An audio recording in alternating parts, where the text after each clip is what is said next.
மத்திய அரசு கொண்டு வந்த நிதிநிலை அறிக்கையில் விவசாயிகளுக்கு எந்த சலுகையுமோ இல்லை புது திட்டங்களோ எதுவுமே இல்லை. இதை பட்ஜெட் என்று சொல்ல மாட்டார்கள். ஏனென்றால் விவசாயிகளுடைய வாழ்வாதாரம் இதனால் பாதித்துள்ளது. எதனால் என்றால் இது விவசாய நாடு என்றார்கள். ஆனால் விவசாயத்துக்கு முக்கியத்துவம் கொடுக்கவில்லை. ஏனென்றால் 60% விவசாயிகள் வாழ்கிறார்கள். ஆனால் 2.47 தான் இதுக்கு ஒதுக்குறாங்க. 2 மூணாவது, இந்த பிணை இல்லாமல் விவசாயிகள் 1,60,000 தான் வாங்க முடியும் கடன். அதே ஒரு பெட்டி கடை நடத்துகிறவன், ஒரு சின்ன கடை வச்சுருக்கவங்க கூட முத்ரா லோனில் 10 லட்ச ரூபாய் இருந்தது 20 லட்ச ரூபாய் ஆக்கிட்டாங்க. அதை ஆனால் அதில் பிணையுமே தேவையில்லைன்றாங்க. நான் செக்யூரிட்டியில் கொடுக்குறாங்க. ஆனால் இன்றைக்கி இருக்கிறாங்க, நாளைக்கு போயிடுறாங்க வியாபாரிங்க. ஆனால் நாங்கள் நிலத்து ஒரு ஏக்கரை 40 50 லட்ச ரூபா போகுது. அதுக்கு நீங்கள் பத்திரம் வச்சுன்னு ஒரு 10 லட்சம் கொடுங்க. போர் போட, பசுமாடு பண்ணை அமைக்க, கோழி பண்ணை போன்ற அத்தியாவசியங்களை டெவலப் பண்ண கொடுங்கன்னு சொல்கிறோம். இதையும் செய்கிறேன்னு எதுவுமே செய்யலை.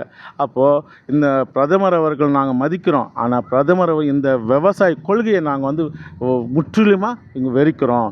இந்த விஷயத்தில் பிரதமரையும் நிர்மலா சீதாராமனையும் கண்டிப்பாக நாங்கள் வெறுக்கிறோம். ஏனென்னா விவசாய நாடு என்றார்கள். அது மட்டுமல்லாமல் 180 விழுக்காடுகள் விவசாயிகள் செய்வர்கள் யார் என்றால் இந்துக்கள் தான். நாங்கள் ஹிந்துக்களுக்கு சப்போர்ட் என்று சொல்கிறாரு. ஆனால் ஹிந்துக்கள் தான் கடனில் இருக்கிறாங்கன்னு புள்ளி விவரம் சொல்லுது. நீங்கள் கூகுளில் எடுத்து பாருங்கள், புள்ளி விவரம் விவசாயி கடனில் இருக்காங்க. அப்போது இவர் ஹிந்துக்கள் பாதுகாவலர் இருந்தால் இவர் ஒரு முறையாவது தள்ளுபடி செஞ்சுருக்கணும். அதே காங்கிரஸ் அரசு 2007 மரியாதைக்குரிய சிதம்பரம் சார் இருந்தப்போ 70,000 கோடி தள்ளினார். 2 லட்சம் 3 லட்சம் 5 ஏக்கரை உள்ள சிறு விவசாயிக்கு டிராக்டர் எல்லாமே தள்ளினாங்க. 2வது இங்கேயும் கலைஞரும் தள்ளினார். ஸோ எந்த திட்டமே இல்லாமல் நாங்கள் எங்கள் பசங்க மனைவி பெற்றோர்களை எப்படி நாங்கள் லீட் பண்ண முடியும்? எப்படி நாங்கள் செலவினங்கள் அடிப்படை செலவினங்கள் பண்ண முடியும்? படித்ததுக்கு வேலை இல்லை இருக்கிற நிலத்தை வச்சு பண்ணணும், நஷ்டம் வருது. எந்த சலுகையும் தர மாட்டேங்கிறாரு, எந்த திட்டங்களும் கொண்டு வர மாட்டாங்க. ஆனால் கார்பரேட்டுக்கு வியாபாரிகளுக்கு மட்டும் சலுகை தராரு. பிணை இல்லாமல் நீங்கள் ஒரு 2 கோடி வரையிலும் வாங்குறாரு, 1 கோடி வரையிலும் சப்சிடின்றாரு. இது எந்த விதத்தில் ஏற்றுக்கொள்ள முடியும் சொல்லுங்கள்? இதனால தான் எங்களுக்கு இப்போது இந்த அரசு மேலே எங்களுக்கு வெறுப்பு வந்திருக்குது. இந்த ஸ்டாட்டிஸ்டிக்கல் ரிப்போர்ட்டை நாங்கள் இப்போத்துக்கும் அப்போத்துக்கும் ஆராய்ஞ்சி முன்பை விட இந்த விவசாயம் அதல பாதத்தில் போயிருக்குது. இது உண்மையிலே இது ரொம்ப வேதனைப்பட வேண்டிய விஷயம்.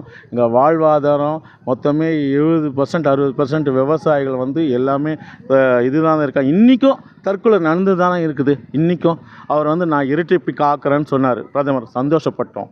நான் மாற்றிடுவேன்னு சொன்னார், சந்தோஷப்பட்டோம். ஆனால் உண்மையில் நிலவரம் என்ன ஆச்சு? இன்றைக்கும் தற்கொலை தான் செஞ்சுருக்காங்க. அதனால் ஒரு விவசாய சங்க தலைவராக ஒரு விவசாயத்தில் நாங்கள் ஃபெயிலியர் ஆகிட்டோம். இதுக்கு முழுக்க மத்திய அரசு தான் காரணம் என்று நான் காட்டமாக பதிவு பண்ணுறேங்க. என்னுடைய பேர் வேணுகோபால், திருவள்ளூர் மாவட்ட விவசாயிகள் சங்க தலைவர்.